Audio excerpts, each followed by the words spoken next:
محمد صلی اللہ علیہ وآلہ وسلم تمہارے مردوں میں سے کسی کے والد نہیں ہیں، لیکن اللہ کے پیغمبر اور نبیوں کی مہر یعنی سلسلہ نبوت کو ختم کر دینے والے ہیں، اور اللہ ہر چیز سے واقف ہے۔ اے اہل ایمان، اللہ کا بہت بہت ذکر کیا کرو اور صبح و شام اس کی پاکی بیان کرتے رہو۔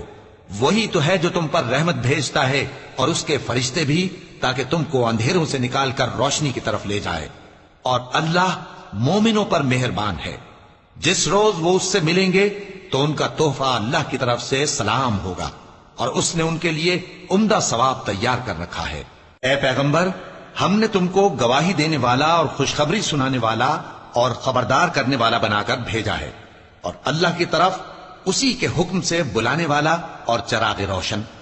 اور مومنوں کو خوشخبری سنا دو کہ ان کے لیے اللہ کی طرف سے بڑا فضل ہے، اور کافروں اور منافقوں کا کہا نہ ماننا اور نہ ان کے تکلیف دینے پر نظر کرنا، اور اللہ پر بھروسہ رکھنا، اور اللہ ہی کارساز کافی ہے۔